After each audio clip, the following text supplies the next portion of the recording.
Do you feel the vibes?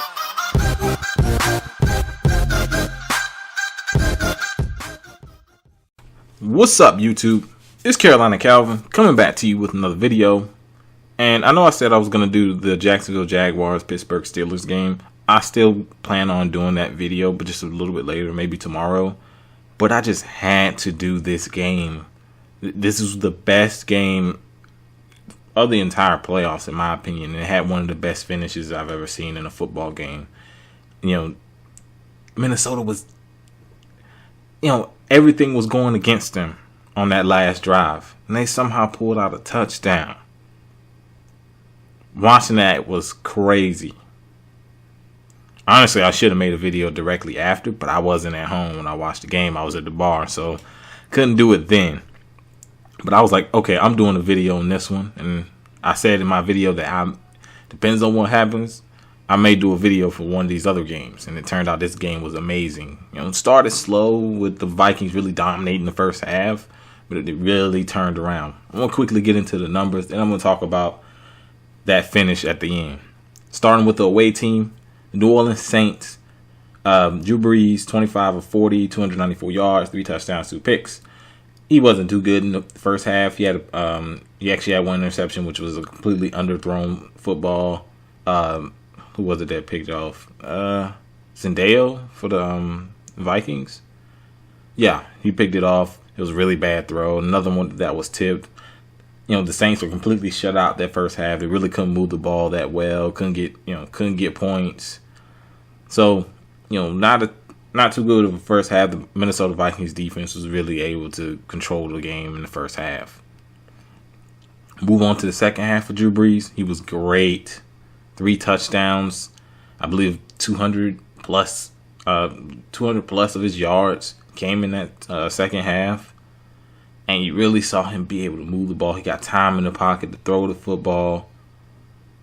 This is coming out the first half. The people are like, oh, he looks all 39 years of his age. Dude showed up in that second half. You got to give him credit for that. He put his team in a position to win with a 1-point lead. And the defense failed him. But I'm going to talk about that one. Alvin Kamara, 11 carries, 43 yards. Mark Ingram, 10 carries, 25 yards. Ted Ginn, 1 carry for 11. You knew they weren't going to get a bunch of rushing yards against Minnesota. You're talking about one of the most stout run defenses in football. It just wasn't going to happen. They still stayed to the run, 24 carries, but they weren't really able to do much. Saints receiving. Michael Thomas is really good in this game. 7 receptions, 85 yards, 2 touchdowns. And this is despite having Xavier Rhodes. Now, Xavier Rhodes, I believe, was the drive that the Saints got the field goal to go up 1 at the end of the game. Xavier Rhodes got the best of him in that drive for the most part. But he was pretty good throughout the game. Next, Ted Ginn Jr., 8 receptions, 72 yards. Played pretty good. He was making some plays. Alvin Kamara, 4 receptions, 62 yards and a touchdown. Hill, 3 receptions, 54. Willie Snead, 2 receptions, 18. He had the one big 13-yard catch to pretty much set them up for a field goal because it was do or die time at that point. They don't convert. Game's over at that point anyway. So he had a really good conversion. He also had a pass attempt, which I didn't mention, but he completes that pass. That's an Alvin Kamara touchdown. It was a really good play design. Kind of weird. It just shows you how much respect they had for the Minnesota Vikings run defense. It was like third and 1, 3rd and 2 or something like that, and they didn't want to run the ball. I don't blame them. They weren't able to really establish run throughout the entire game.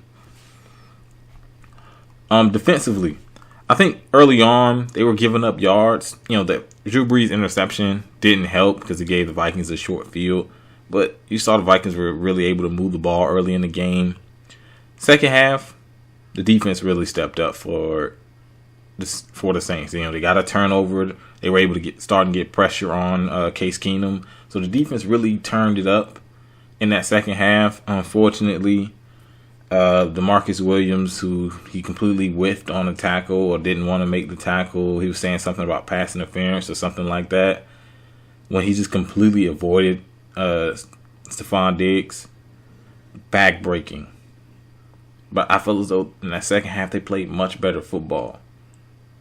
Like I said, they got plenty of hits, hurries on Case Keenum. They got the interception that led directly to points. That's when the Saints really had the momentum. But it's just everyone's gonna remember when you talk about the Saints defense in that game. Everyone's gonna remember the Marcus Williams. What the fuck was he doing play? Everyone's gonna remember that, despite the play of that defense in the second half, who I thought played pretty good. But moving on to the Vikings. Case Keenum, 25 of 40, 318 yards, 1 touchdown, 1 pick. That pick was really when the momentum started going to the Saints' favor. But I felt as though Case Keenum didn't play too bad. I mean, his offensive line wasn't that great in this game. You go back and watch this game, his offensive line wasn't that great. I believe his name is Hill. Can't remember. It was his right tackle. He was terrible. They made sure to pick Cam Jordan. Now, Cam Jordan's a beast. But just about anyone they put on that side, he was giving up pressure. He was giving up hits. So we'll see if that becomes a problem against Philadelphia. But I felt as though Case Keenum, he did play pretty good. His lone touchdown came, of course, with the Stefon Diggs. It was a really nice throw. But can't say any more about Marcus Williams missing that tackle. But I felt as though he played pretty well. Numbers don't really jump out at you. He had a 318. Most people gonna look at it. Oh yeah, he had the 61 yard at the end. Hey, still a big play. And outside really that one big mistake was the interception. He still was out there making plays. Thielen, who's been a really good receiver for him all year. Stefon Diggs, Kyle Rudolph. Because the running game. Well, let's talk about the running game. Latavius Murray, 19 carries, 50 yards and a touchdown. Jared McKinnon, 8 carries, 34 yards and a touchdown. C.J. Ham, 1 carry, 7. Case Keenum, 1 carry, 4. Total 29 carries, 95 yards, 2 touchdowns. I feel as though the Saints defense really played much better in the second half. The 2 rushing touchdowns came in the first half. That's when they went up on them early. But outside of that, the Saints really stepped it up on defense, in terms of going after the running game. So you got to give the Saints defense credit for that. Moving on to the receiving, Stefon Diggs, 6 receptions, 137 yards, 1 touchdown. Of course, he had a 61-yarder to end the game. Adam Thielen, 6 receptions, 74 yards. He had some really great catches, man. He had a couple of really nice catches. This guy's been a beast all year. No one talks about him. Just because most people don't watch the Vikings games. I watch the Vikings games. The dude's been a beast all year. It's a big reason why Case Keenum has played so well. Of course, including Diggs. Wright, 3 receptions, 56 yards. Kyle Rudolph, 5 receptions, 28. And Latavius Murray, 2 receptions for 17. So he was able to spread it around to different guys, but his 2 top targets are the guys who really came up big. Like, they made some big time catches. And that's what you ask for your team. You get these top playmakers. These guys are out there to make plays for you. And they made big plays. Looking at the Vikings defense. Early on, they were stout. The Saints weren't able to do anything. In terms of running the ball, passing, they were able to get pressure on Drew Brees, which they didn't really get as much in the second half. They were able to get pressure on Drew Brees in the first half. Really able to,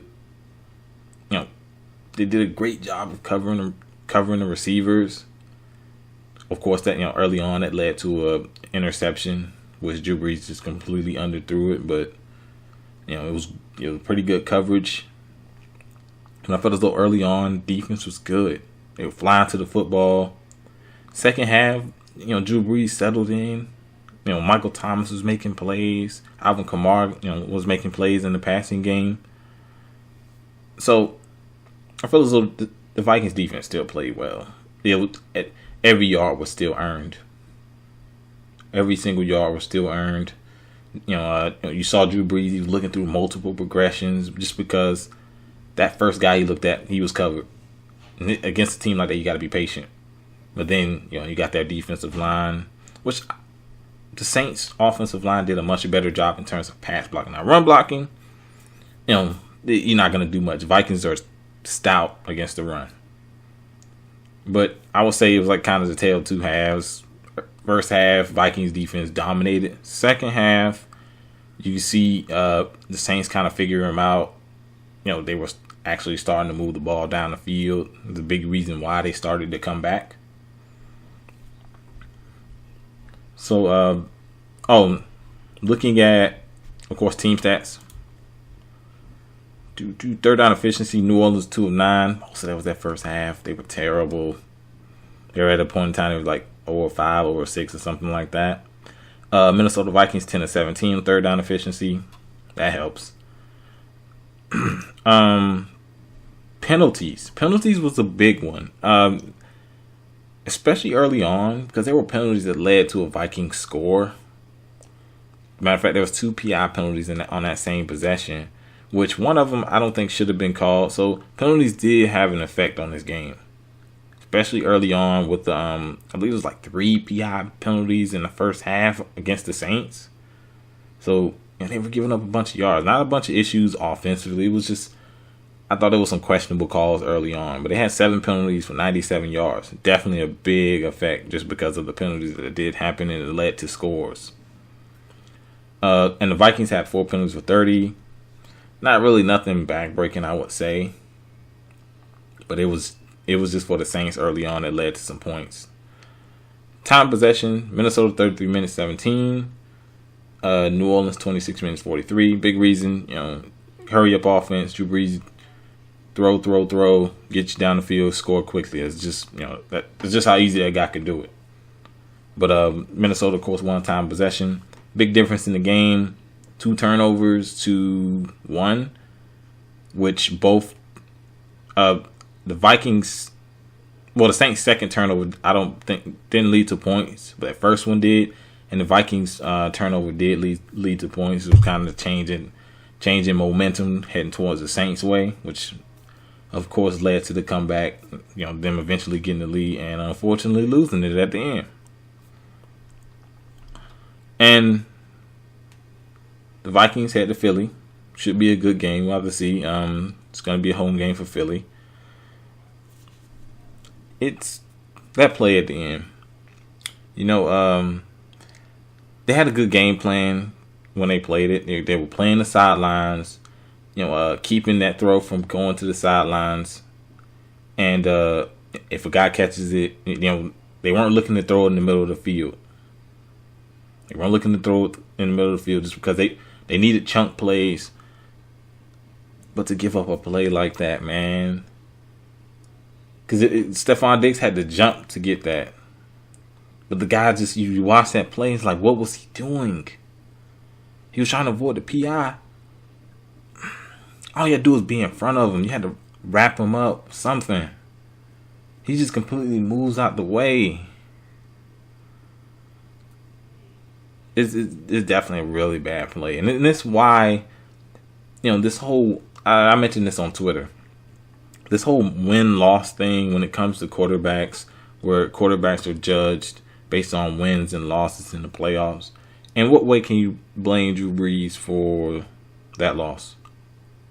Just honestly, in what way can you blame Drew Brees for that loss? I'm not going to say just him as one person, but most people, when they talk football, it's always a bottom denominator with, the quarterback. The quarterback is the guy who most people see as the team's most valuable player. How's that Drew Brees' fault? How's it anyone on offense's fault? How's that Sean Payton's fault? The player just didn't make a play.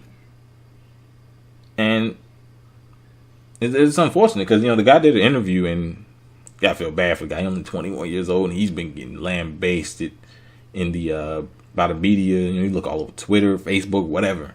He's been getting killed. And I'm pretty sure ESPN or, who cares what they talk about, but all these sports media outlets, they're going to be all over the kid. It's unfortunate. It's really bad because It was just a mistake. Plain and simple. It was a mistake. He shouldn't have pulled up like that. He should have been there to make that tackle. You make that tackle in bounds, the game's over. You head on to the championship game. To give up a play like that. It's only a few seconds left in the game. Anyways, let me know what you think down in the comment section. I had to do this game. This game was...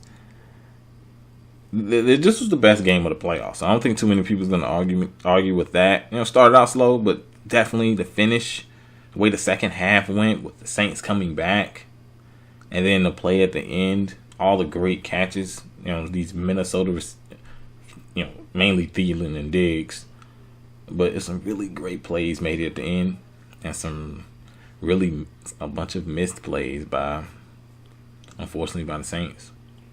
But let me know what you think down in the comment section. Like this video, hit that thumbs up button, subscribe. Thanks for watching. To save time, that's going to be where Keenum's going to try to work the ball on the boundary. Keenum steps into it. Pass is caught.